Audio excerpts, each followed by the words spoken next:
croix pour ton Rédempteur.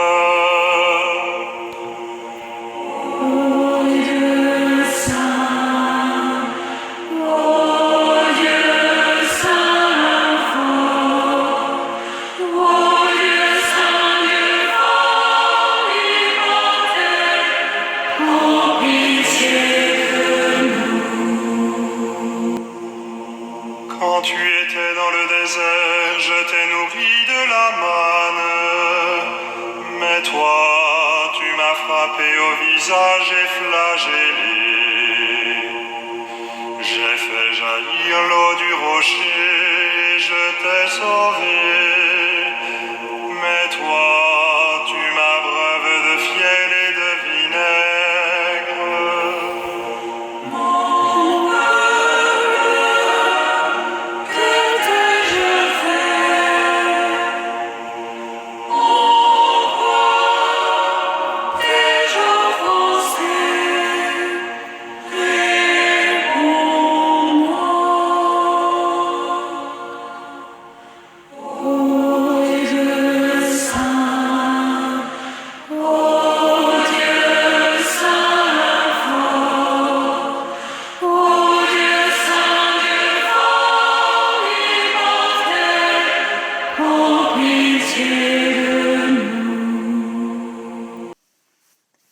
Première station, Jésus est condamné à mort. Nous t'adorons, ô Christ, et nous te bénissons. Tu as racheté le monde par ta croix. Évangile de Jésus-Christ selon saint Jean. Dès lors, Pilate cherchait à le relâcher. Mais les Juifs vociféraient, disant : « Si tu le relâches, tu n'es pas ami de César. Quiconque se fait roi s'oppose à César. » Pilate, entendant ces paroles, amena Jésus dehors et s'assit à son tribunal, en un lieu dit le dallage, en hébreu Gabbatha. Or, c'était la préparation de la Pâque. C'était vers la 6e heure. Il dit aux Juifs : « Voici votre roi. » Eux vociférèrent : « À mort, crucifie-le !» Pilate leur dit : « Crucifierai-je votre roi ?» Les grands prêtres répondirent : « Nous n'avons de roi que César. » Alors il le leur livra pour être crucifié.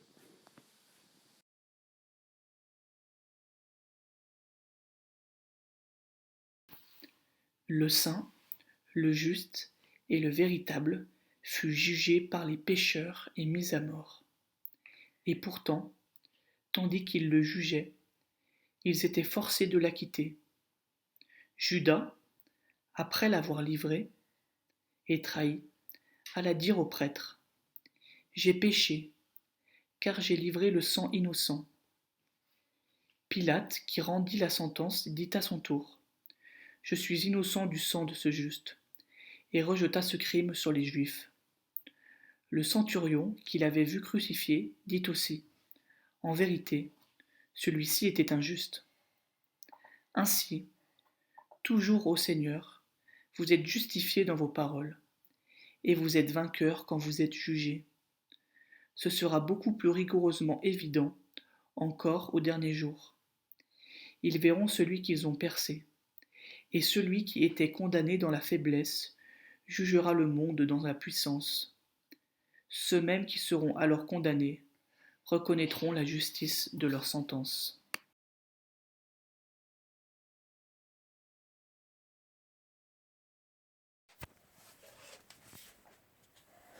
Ubi caritas et amor, ubi caritas Deus ibi est, ubi caritas et amor, ubi caritas Deus ibi est. Deuxième station, Jésus est chargé de sa croix. Nous t'adorons, ô Christ, et nous te bénissons. Tu as racheté le monde par ta croix. Évangile de Jésus-Christ selon saint Jean. Ils prirent donc Jésus, qui, portant lui-même sa croix, sortit de la ville pour aller au lieu dit du crâne, en hébreu Golgotha. Jésus soutient l'univers par sa puissance divine, car il est Dieu. Mais ce poids est moins lourd que ne l'était celui de la croix, que nos péchés taillèrent pour lui. Nos péchés lui coûtèrent cette humiliation. Il dut prendre notre nature, paraître parmi nous comme homme, et offrir pour nous un grand sacrifice. Il dut passer sa vie dans la pénitence, et, à la fin de cette vie, endurer sa passion et sa mort. Ô Seigneur, Dieu Tout-Puissant, qui portait sans lassitude le poids du monde entier, qui avait porté avec une fatigue accablante le fardeau de tous nos péchés, vous qui conservez nos corps par votre providence, soyez aussi le sauveur de nos âmes par votre précieux sang.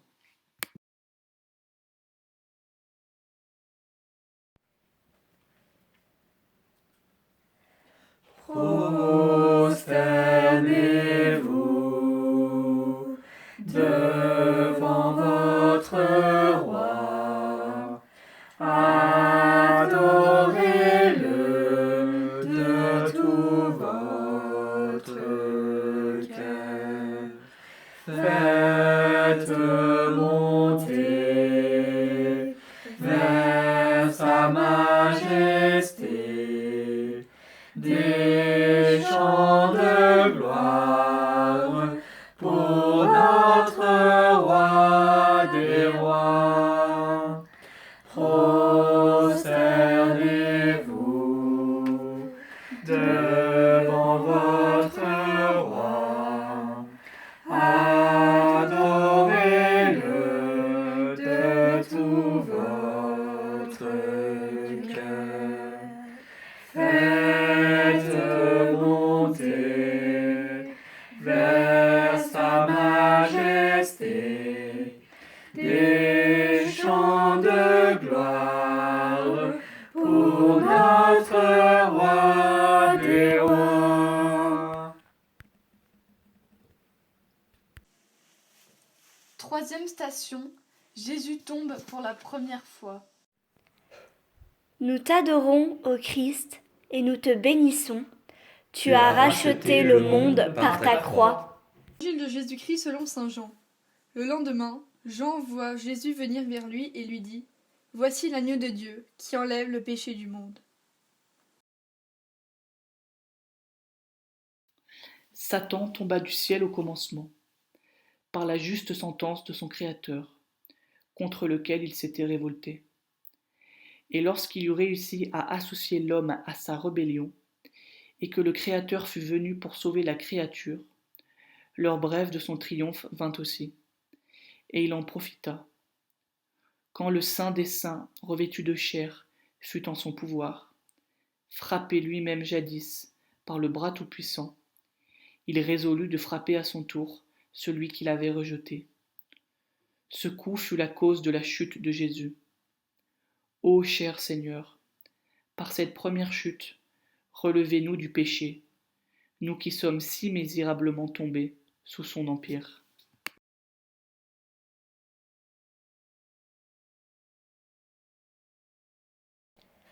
Vous serez vraiment grand dans la mesure où vous êtes petit. Vous serez alors grand dans l'amour. Vous serez alors grand dans l'amour.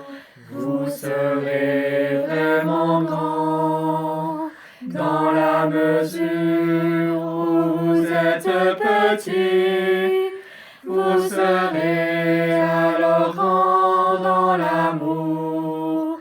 Vous serez alors grand dans l'amour.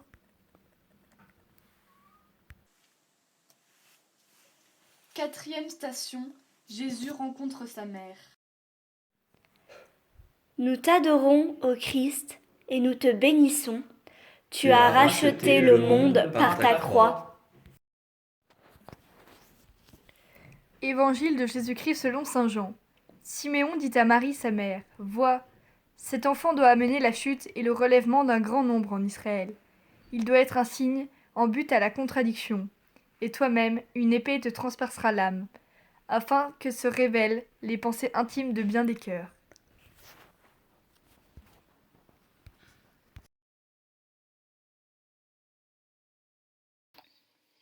Il n'est aucune partie de l'histoire de Jésus où Marie n'ait sa place.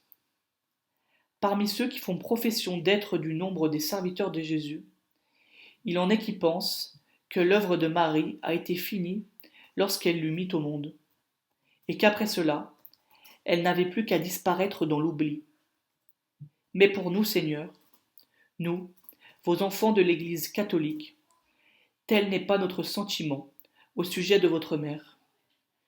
Nous nous souvenons qu'elle présenta le tendre enfant dans le temple, qu'elle le tint dans ses bras quand les mages vinrent l'adorer, qu'elle s'en fut avec lui en Égypte, qu'elle l'emmena à Jérusalem quand il eut 12 ans, qu'il vécut avec elle à Nazareth pendant 30 années, qu'elle était avec lui aux noces de Cana, que même lorsqu'il l'eut quitté pour commencer sa prédication, elle le suivait autant qu'il était possible. Et maintenant, elle s'approche de lui quand il monte le chemin sacré avec sa croix sur les épaules. Douce mère, faites que nous pensions toujours à vous, quand nous penserons à Jésus et quand nous le prierons. Aidez-nous toujours par votre puissante intercession.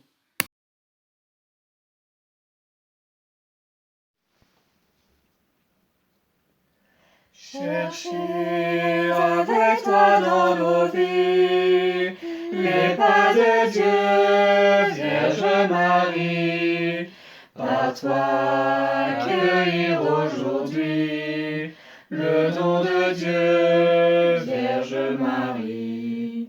Puisque tu souffres avec nous, Gethsémani, Vierge Marie, soutiens nos croix de l'aujourd'hui. Entre tes mains, voici ma vie.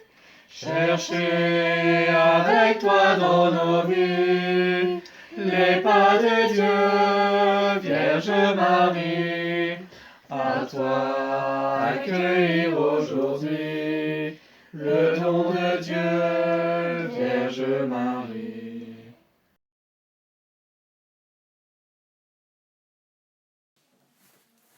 Cinquième station. Simon de Cyrène aide Jésus à porter sa croix.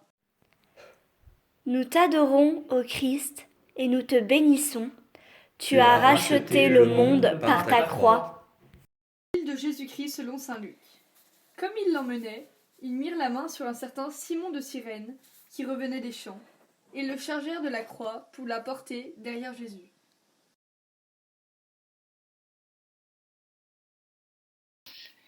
Jésus pouvait porter sa croix, à lui seul s'il l'eût voulu, mais il permet à Simon de l'aider, afin de nous rappeler que nous devons nous associer à son œuvre et prendre part à ses souffrances.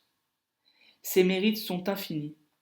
Pourtant, il condescend à laisser les siens y ajouter leurs propres mérites. La sainteté de la bienheureuse Vierge Marie, le sang des martyrs, les pénitences et les prières des saints, les bonnes actions de tous les fidèles prennent part à cette œuvre, qui est néanmoins parfaite sans leur concours. Jésus nous sauve par le sang, mais c'est avec nous-mêmes et par nous-mêmes qu'il nous sauve. Cher Seigneur, apprenez-nous à souffrir avec vous, rendez-nous agréable de souffrir pour l'amour de vous, et sanctifiez toutes nos souffrances par le mérite des vôtres. Notre Père, qui es aux cieux, que ton nom soit sanctifié, que ton règne vienne, que ta volonté soit faite sur la terre comme au ciel. Donne-nous aujourd'hui notre pain de ce jour. Pardonne-nous nos offenses, comme nous pardonnons aussi à ceux qui nous ont offensés. Et ne nous laisse pas entrer en tentation, mais délivre-nous du mal. Amen.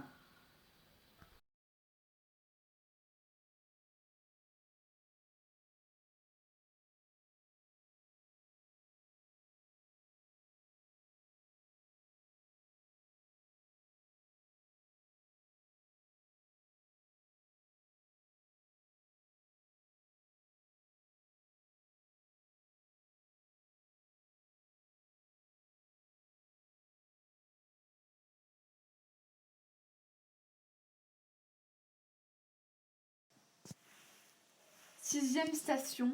Véronique essuie le visage de Jésus. Nous t'adorons, ô Christ, et nous te bénissons. Tu as racheté le monde par ta croix.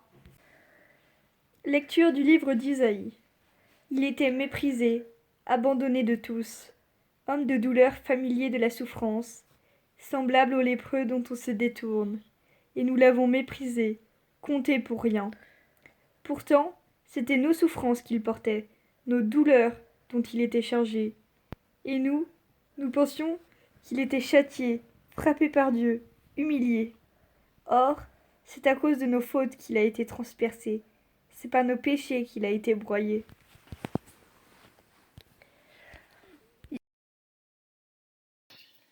Jésus accorda à cette pieuse femme de garder de son visage sacré une empreinte qui devait demeurer pour les âges futurs.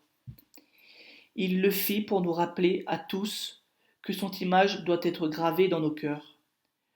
Qui que nous soyons, en quelque lieu de la terre, en quelques âges du monde où nous vivions, Jésus doit vivre dans nos cœurs. Nous devons différer les uns des autres en bien des choses, mais en ceci, nous devons tous concorder. Si nous sommes ces véritables enfants, il faut que nous portions avec nous le voile de Sainte Véronique, que nous méditions toujours sur la mort et la résurrection de notre Sauveur, que tous, selon nos forces, nous imitions sa perfection divine. Seigneur, que notre visage vous soit agréable, qu'il ne soit pas souillé par le péché, mais lavé et purifié par votre précieux sang. Face adorable de Jésus, face adorable de Jésus, face adorable de Jésus, face adorable de Jésus. Face adorable de Jésus, face adorable de Jésus.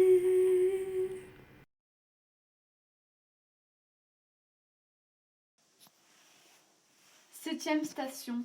Jésus tombe pour la deuxième fois. Nous t'adorons, ô Christ, et nous te bénissons.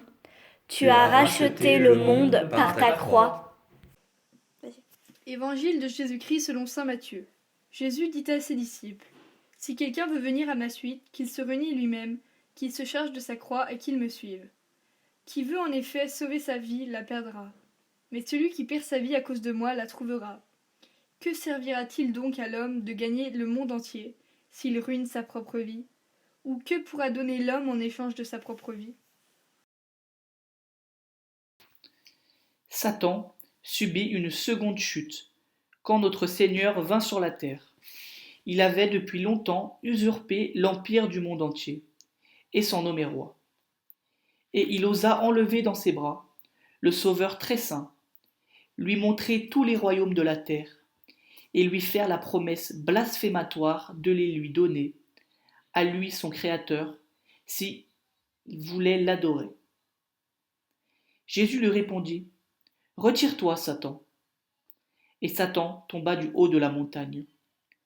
Et Jésus rendait témoignage de cette chute lorsqu'il disait : Je vis Satan tomber du ciel comme l'éclair. Le mauvais se souvenait de cette seconde défaite, et sur le chemin du calvaire, il frappa pour la seconde fois le Seigneur, innocent, tandis qu'il l'avait en sa puissance. Ô cher Seigneur, apprenez-nous à souffrir avec vous, et à ne pas craindre les soufflets que Satan pourrait donner à ceux qui lui résistent. Notre Père, qui es aux cieux, que ton nom soit sanctifié, que ton règne vienne, que ta volonté soit faite sur la terre comme au ciel. Donne-nous aujourd'hui notre pain de ce jour. Pardonne-nous nos offenses, comme nous pardonnons aussi à ceux qui nous ont offensés, et ne nous laisse pas entrer en tentation, mais délivre-nous du mal. Amen.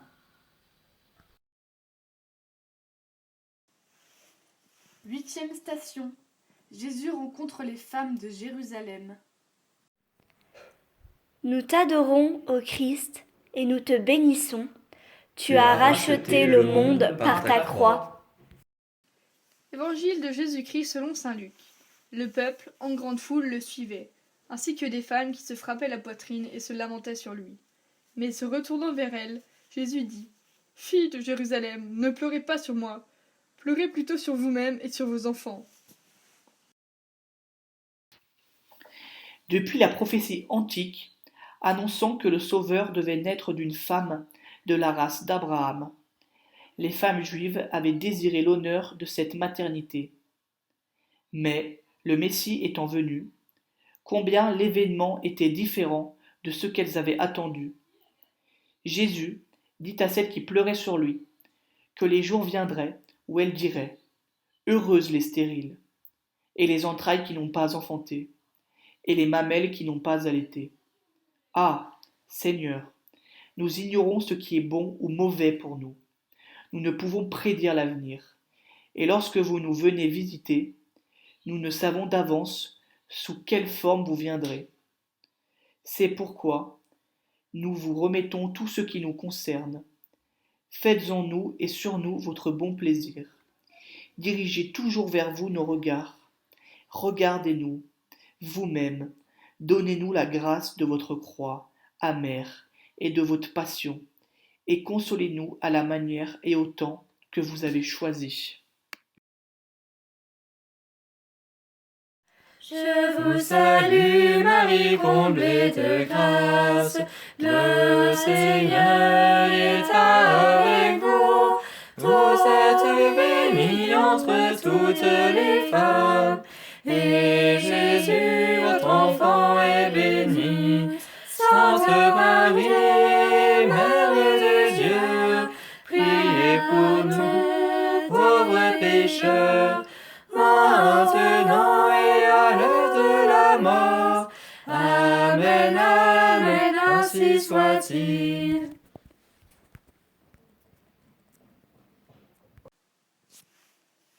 Neuvième station. Jésus tombe pour la 3e fois. Nous t'adorons, ô Christ, et nous te bénissons. Tu as racheté le monde par ta croix. Livre des Lamentations. Le joug de mes péchés pèse sur moi. Sa main les a tressés. Leur joug est sur mon cou. Il fait fléchir ma force. Le Seigneur m'a mise à leur merci. Je ne puis plus tenir. Entends-moi qui gémis, pas un qui me console. Tous mes ennemis se réjouissent de mon mal. Voilà ton œuvre. Fais venir le jour que tu avais proclamé pour qu'ils soient comme moi. Que toute leur méchanceté te soit présente et traite-les comme tu m'as traité, pour tous mes péchés. Car nombreux sont mes gémissements et mon cœur est malade. Satan fera une 3e et dernière chute, à la fin du monde, alors qu'il sera enfermé pour toujours dans la prison du feu éternel. Il sait dès le commencement que telle sera sa fin. Il n'a nulle espérance. Il est plongé dans le désespoir. Il savait donc bien qu'aucune souffrance qu'il pût à ce moment infliger au Sauveur des hommes ne servirait le moins du monde à le faire échapper à ce sort inévitable. Mais il avait résolu dans sa haine et son horrible rage d'insulter et de torturer, pendant que cela était en son pouvoir, le grand roi dont le trône est éternel. C'est pourquoi il le renversa contre terre une 3e fois par un coup terrible. Ô Jésus, Fils unique de Dieu, Verbe incarné, nous vous adorons avec crainte, avec tremblement et avec une profonde reconnaissance en cette incompréhensible humiliation que vous, qui êtes le Très-Haut, vous avez consenti, même pour une heure, à être la proie et le jouet du mauvais pour nous retirer de sa tyrannie. Admirable grandeur, étonnante bonté du Maître de l'univers qui s'humilie pour nous au point de se cacher dans une petite hostie de pain. Regardez l'humilité de Dieu. Regardez l'humilité de Dieu. Regardez l'humilité de Dieu et faites-lui l'hommage de vos cœurs. 10e station. Jésus est dépouillé de ses vêtements. Nous t'adorons, ô Christ, et nous te bénissons. Tu as racheté le monde par ta croix. Évangile de Jésus-Christ selon saint Jean. Quand les soldats eurent crucifié Jésus, ils prirent ses vêtements, dont ils firent 4 parts, une pour chaque soldat, et la tunique. Cette tunique était sans couture, tissée tout d'une pièce de haut en bas. Ils se dirent entre eux, ne la déchirons pas, mais tirons au sort qu'il aura. Ainsi s'accomplissait l'écriture. Ils se sont partagés mes habits, ils ont tiré au sort mes vêtements. Voilà ce que firent les soldats.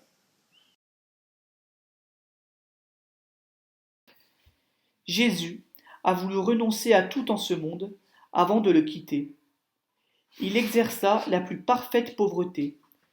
Quand il partit de la sainte maison de Nazareth pour commencer sa mission, il n'eut pas où reposer sa tête. Il vécut des plus pauvres aliments et de ce qui lui était donné par ceux qui l'aimaient et le servaient. Et suivant cet esprit de pauvreté, il choisit un genre de mort pour lequel ses vêtements même ne devaient pas lui être laissés. Il se sépara de qui semblait le plus nécessaire, et presque une partie de lui-même, selon la loi de l'humaine nature depuis la chute. Accordez-nous donc, ô cher Seigneur, de ne tenir à rien sur la terre, et de supporter la perte de toutes choses, d'endurer même la honte, le blâme, le mépris et la moquerie, plutôt que de vous donner lieu de rougir de nous, vous-même, au dernier jour.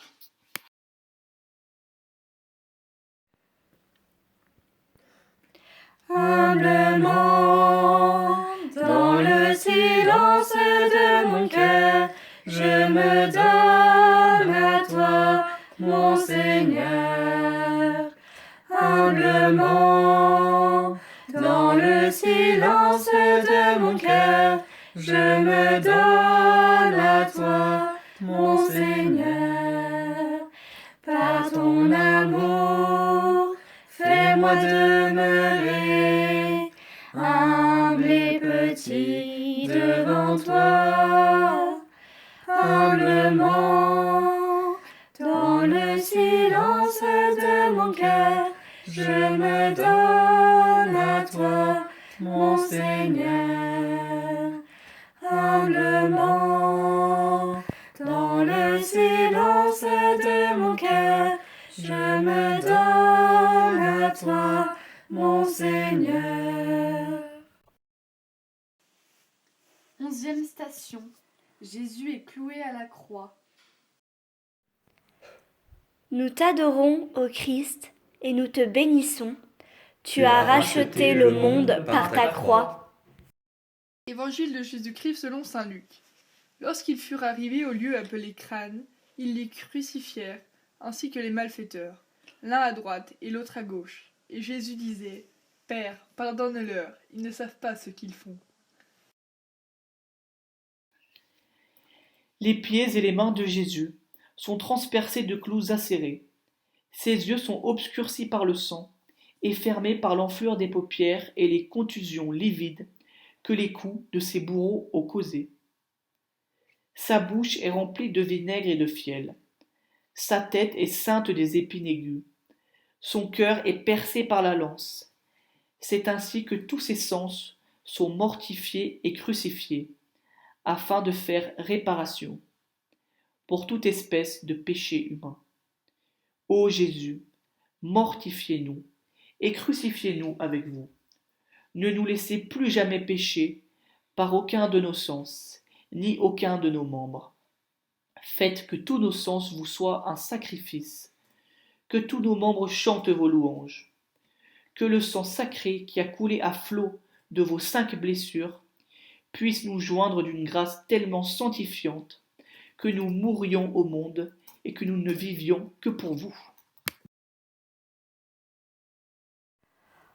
Au vrai corps de Jésus, immolé pour nous sur la croix, toi dont le côté transpercé laisse jaillir le sang et l'eau, nous t'adorons,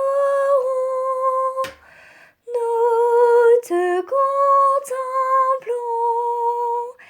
Fais-nous goûter la joie du ciel, maintenant et au combat de la mort. Ô tout Jésus, ô Fils de Marie, nous t'adorons et nous te contemplons. Ô tout Jésus. 12e station. Jésus meurt sur la croix. Nous t'adorons, ô Christ, et nous te bénissons. Tu as racheté le monde par ta croix. Évangile de Jésus-Christ selon saint Jean. Or, près de la croix de Jésus se tenaient sa mère et la sœur de sa mère, Marie, femme de Clopas, et Marie de Magdala. Jésus donc, voyant sa mère et se tendant près d'elle, le disciple qu'il aimait dit à sa mère, « Femme, voici ton fils. » Puis il dit au disciple, « Voici ta mère. » Dès cette heure-là, le disciple l'accueillit chez lui. Après quoi, sachant que désormais tout était achevé, pour que l'écriture fût parfaitement accomplie, Jésus dit, « J'ai soif. » Un vase était là, rempli de vinaigre. On mit autour d'une branche d'hysope une éponge imbibée de vinaigre, et l'on approcha de sa bouche. Quand il eut pris le vinaigre, Jésus dit, « Tout est achevé. » Et, inclinant la tête, il remit l'esprit.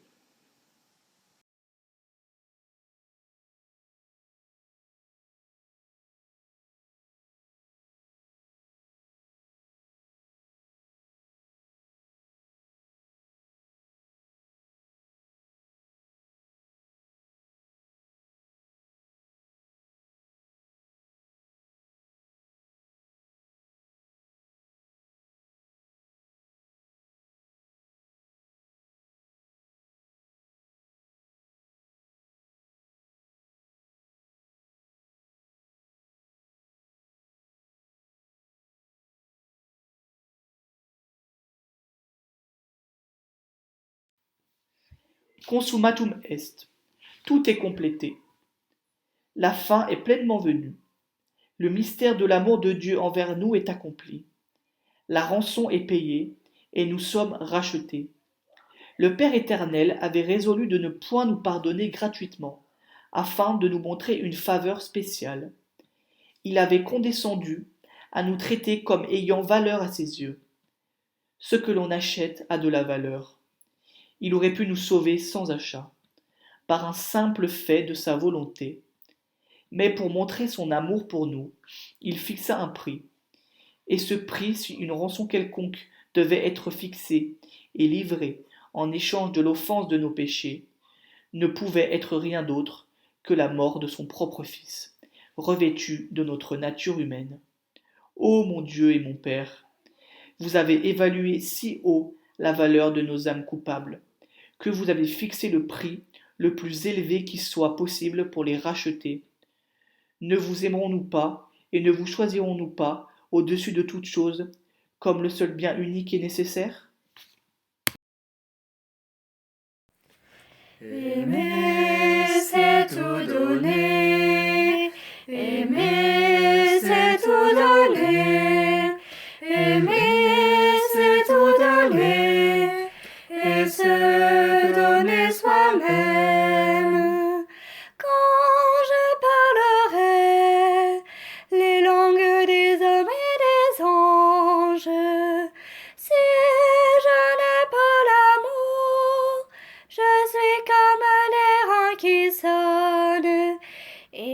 cymbale qui retentit. Aimer, c'est tout donner. Aimer, c'est tout donner. Aimer, c'est tout donner. Et se donner soi-même. Aimer, c'est tout donner. Aimer, c'est tout donner. Aimer, c'est tout donner. Et se donner soi-même. 13e station. Jésus est déposé dans les bras de sa mère. Nous t'adorons, ô Christ, et nous te bénissons. Tu as racheté le monde par ta croix. Évangile de Jésus-Christ selon saint Jean. Arrivés à Jésus, ils le trouvèrent mort. Ils ne lui brisèrent pas les jambes, mais l'un des soldats, de sa lance, lui perça le côté, et aussitôt, il sortit du sang et de l'eau. Celui qui a vu en rend témoignage, un authentique témoignage, et celui-là sait qu'il dit vrai, pour que vous aussi vous croyiez. Car cela est arrivé pour que s'accomplisse l'Écriture. On ne lui brisera pas un os. Ailleurs, l'Écriture dit encore, ils regarderont celui qu'ils ont transpercé. Après cela, Joseph d'Arimathie, qui était disciple de Jésus, mais en secret par crainte des Juifs, demanda à Pilate l'autorisation d'enlever le corps de Jésus. Pilate le permit. Ils vinrent donc l'enlever. Jésus est maintenant redevenu votre priorité, ô Vierge Mère, car le monde et lui se sont séparés pour toujours. Il vous avait quitté pour faire l'œuvre de son Père. Il l'a terminée et l'a soufferte. Satan et les hommes mauvais n'ont plus maintenant aucun droit sur lui. Trop longtemps, il a été dans leurs mains. Satan l'avait emporté sur une haute montagne. Les hommes mauvais l'ont élevé sur la croix. Il était depuis longtemps sorti de vos bras, ô Mère de Dieu, mais voici que vous avez droit à le reprendre maintenant, que le monde a fini de lui nuire. Car vous êtes la mère toute favorisée, toute bénie, toute pleine de grâce du Très-Haut. Nous nous réjouissons dans ce grand mystère. Notre Dieu a vécu dans votre sein. Il a reposé sur votre poitrine. Il a été nourri à vos saintes mamelles et porté dans vos bras. Et maintenant qu'il est mort, on le dépose sur vos genoux. Vierge Mère de Dieu, priez pour nous.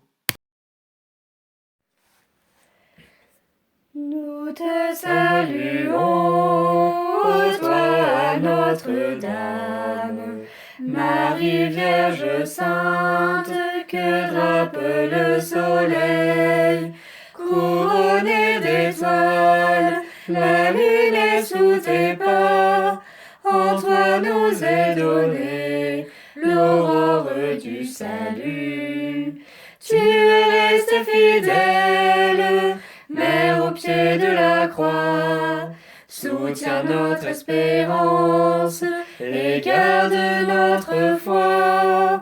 Du côté de ton Fils, tu as puisé pour nous l'eau et le sang versé qui sauve du péché. Nous te saluons, ô toi Notre-Dame, Marie Vierge Sainte, que drape le soleil, couronnée d'étoiles, la lune est sous tes pas, en toi nous est donnée l'aurore du salut. 14e station. Jésus est mis au tombeau. Nous t'adorons, ô Christ, et nous te bénissons. Tu as racheté le monde par ta croix. Évangile de Jésus-Christ selon saint Jean. Nicodème, celui qui précédemment était venu de nuit, trouver Jésus, vint aussi, apportant un mélange de myrrhe et d'aloès, d'environ 100 livres. Ils prirent donc le corps de Jésus et le lièrent de linge, avec les aromates, selon le mode de sépulture en usage chez les Juifs. Or il y avait un jardin, au lieu où il avait été crucifié, et dans ce jardin un tombeau neuf, dans lequel personne n'avait encore été mis. À cause de la préparation des Juifs, comme le tombeau était proche, c'est là qu'ils déposèrent Jésus. Lorsqu'il était le plus près de son éternel triomphe, Jésus semblait en être le plus éloigné. Lorsqu'il était le plus près d'entrer dans son royaume et d'exercer toute puissance au ciel et sur la terre, il gisait mort dans une caverne du rocher. Il était enveloppé de linceul et renfermé dans une sépulcre de pierre, quand il était sur le point d'en sortir, avec un corps spirituel et glorifié. Un corps pouvant pénétrer toute substance, aller d'un endroit à un autre plus rapidement que la pensée, et monter bientôt aux cieux. Ô Jésus, donnez-nous la confiance d'attendre de vous une providence semblable. Assurez-nous bien, Seigneur, que plus grande est notre détresse, plus nous sommes rapprochés de vous, plus les hommes nous méprisent, plus vous nous honorez. Plus les hommes triomphent de nous, plus haut vous nous exaltez. Plus ils nous oublient, plus vous pensez à nous. Plus ils nous abandonnent, plus vous nous attirez intimement à vous. Victoire, tu régneras, ô croix, tu nous sauveras. Victoire, tu régneras, ô croix, tu nous sauveras. Rayonne sur le monde qui cherche la vérité. Ô croix, source féconde d'amour et de liberté. Victoire, tu régneras, ô croix, tu nous sauveras. Victoire, tu régneras, ô croix, tu nous sauveras.